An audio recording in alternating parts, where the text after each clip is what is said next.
Baik, kemudian kita membahas dosa leluhur. Jadi yang kambing hitam saya rasa tidak setidaknya di sesi ini tidak kita bahas dalam. Sudah saya kasih contoh saja yang di depan tadi ya. Nah, sekarang kita akan membahas dosa leluhur di 2.1 ya. Jadi dosa leluhur ini kita harus cari dulu ayatnya gitu. Jadi ayat-ayat yang kita pakai di sini itu banyak yang termasuk di atas tadi ya, itu banyak dibantu oleh pendeta Irawan gitu. Jadi waktu dulu dia pengen mengajar jemaatnya yang di Purwodadi untuk membahas dosa leluhur itu ayatnya di mana saja. Jadi waktu itu kami diskusi dan dia ketemu banyak sekali gitu.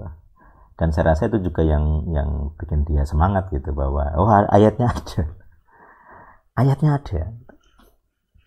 Nah, oke ya, saya mulai. Yang pertama dari Matius. Jadi Matius ini orang Israel, atau secara umum gambaran dari ayat-ayat yang saya tampilkan adalah orang Israel dan orang Kristen PB itu sama-sama meratapi dosa leluhur.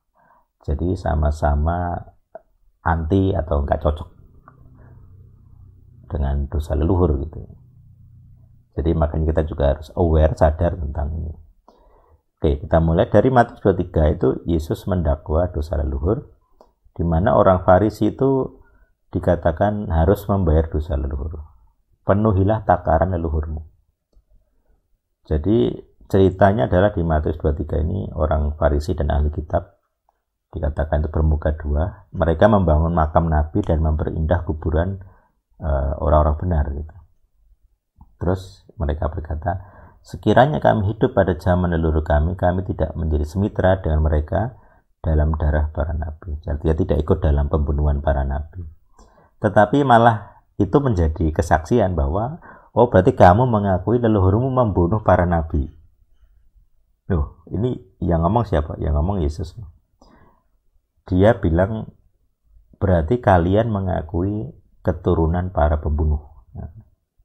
Dan di ayat 32, makanya ini saya bold, saya kasih hitam tebel ya. Penuhilah takaran leluhurmu. Apa ini maksudnya? Kenapa di PB orang-orang Farisi dan ahli kitab yang keturunan para pembunuh nabi dikatakan penuhilah takaran leluhurmu? Apakah berarti semua keturunan pembunuh di PL karena para nabi ya, itu juga harus membayar dosanya, dosa leluhur? Apakah ayat ini akan menutup kemungkinan bahwa di antara para keturunan leluhur yang berdosa itu ada yang bertobat? Kenapa dikatakan penuhilah takaran leluhurmu? Jadi artinya Yesus sendiri sama punya konsep dosa leluhur. Penuhilah takaran leluhurmu. Jadi kalau leluhurmu berdosa, kamu harus bayar intinya. Silakan nanti teman-teman membahas atau menyelidiki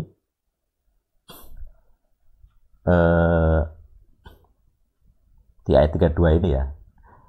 Jadi silakan direnungkan. Apa artinya penuhilah takaran leluhurmu? Kalau saya menafsirnya ya, berarti kalau leluhur itu punya dosa pembunuhan, katakanlah itu hutang dosa pembunuhan gitu, berarti kan namanya hutang harus ada yang bayar. Nah di ayat 32 itu kamu yang harus bayar, keturunannya. Jadi orang-orang di abad pertama itu yang harus bayar gitu. Padahal para nabi itu kan jauh berapa ratus tahun, berapa ribu tahun sebelumnya. Itu kan di era awal-awal. Kalau para nabi kan berarti dimulai dari munculnya Israel sebagai bangsa di seberang Kanaan ya, di seberang Yordan gitu. Jadi begitu ada bangsa, ada raja, mereka ngumpul, muncullah para nabi gitu. Awalnya adalah para hakim ya, istilahnya agak beda, bukan nabi. Jadi makanya tidak disebut nabi, hakim-hakim. Begitu hakim-hakim hilang, nabi-nabi. Jadi begitu hakim-hakim hilang, diganti raja, lah muncullah nabi. Jadi sebenarnya kan Tuhan tidak ingin ada raja gitu. Tapi karena Israel pengen raja, dan raja ini tidak mungkin rohani sebenarnya karena politik ya, maka Tuhan mengutus jabatan baru gitu, nabi-nabi.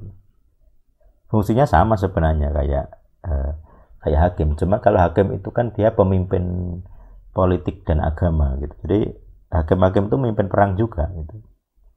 Kalau nabi-nabi tidak. Jadi memimpin perangnya raja, nabi khusus kerohanian. Jadi kayak pemisahan kekuasaan. Jadi dulu kekuasaan itu jadi satu. Hakim-hakim plus itu apa ya? Hakim-hakim itu punya dua peran ya. Peran politik sebagai pemimpin bangsa plus pemimpin agama. Ada dua unsur.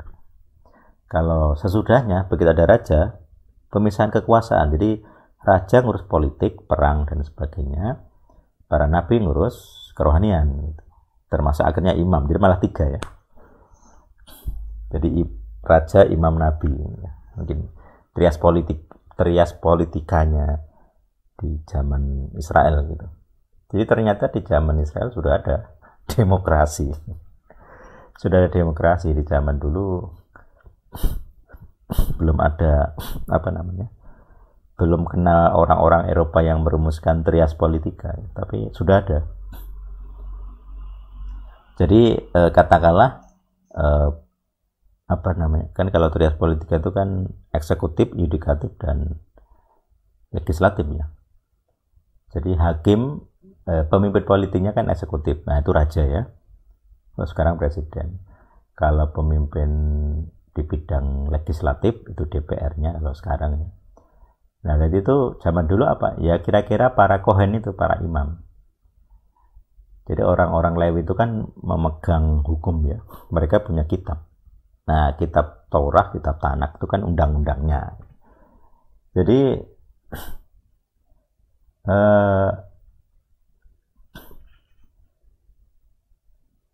ada mirip-mirip lah fungsinya gitu. Jadi makanya saya selalu memandang ya kitab suci itu ya kitab-kitab undang-undang gitu.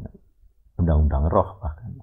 Ada beberapa yang mengatur hukum sosial ya mirip kayak undang-undang negara gitu. Tapi yang lebih jelas itu undang-undangnya Tuhan, undang-undang surga. Terus yang ketiga apalagi yudikatif ya, penghakiman. Nah itu seringkali para nabi. Jadi orang-orang yang bukan orang ya. Kalau ini levelnya bangsa. Jadi kalau bangsa berdosa, penghakimannya apa? Ya nabi. Tuhan menghakimi lewat nabi. Hei, bertobatlah. Kalau kamu nggak bertobat, ada hukuman ya kayak Niniweh dengan siapa itu Yonah ya. Tuhan ngirim Yonah sebagai nabi. Dalam hal apa? Dia ini penghakiman. Jadi apa? Yudikatifnya, kekuasaan penegakan hukumnya. Begitu bertobat Niniweh nggak jadi dihukum. Jadi itu contoh pengadilan. Jadi kalau orang berdosa bertobat itu hukumannya bisa batal. Oke ya, itu yang di Matius 23. Jadi penuhilah takkan leluhurmu. Pemahaman saya seperti itu. Kalau ada tafsiran silahkan. Kemudian 1 Yohanes 1:9 ini jika dikatakan jika kita mengaku dosa kita maka Dia setia adil mengampunkan kepada kita dosa-dosa kita atau mengampuni dosa kita dan membersihkan kita dari segala ketidakadilan. Jika kita berkata kita tidak berbuat dosa, kita sama saja membuat Dia berdusta. Artinya di ayat 10 ini Yohanes mengakui bahwa Tuhan itu bersaksi kalian itu berdosa. Jadi Tuhan itu bilang manusia itu berdosa, itu implementasi ayat 10 itu begitu. Jadi Tuhan itu bersaksi bahwa manusia itu berdosa. Makanya dikatakan kita tuh harus mengakui dosa. Ini PP ya. Jadi PP itu mensyaratkan kita harus pengakuan dosa. Nah, makanya saya coba hubungkan dengan yang Matius. Kalau dikatakan di Matius itu leluhur kita berdosa, kemudian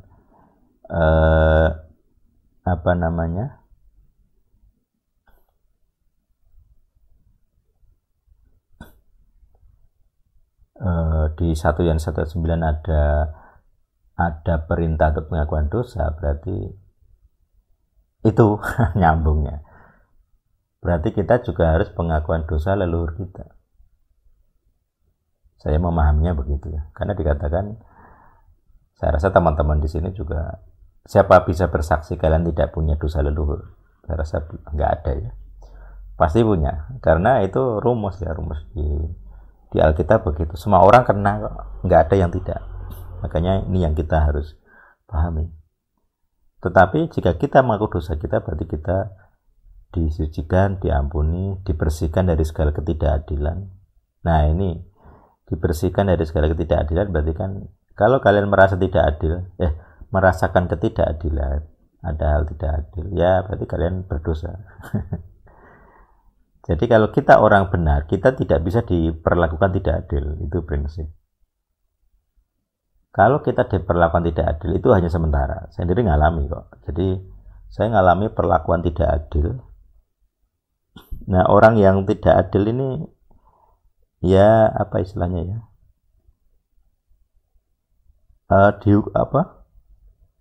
Dihukum gitu ya. Yang tidak adil ini dihukum.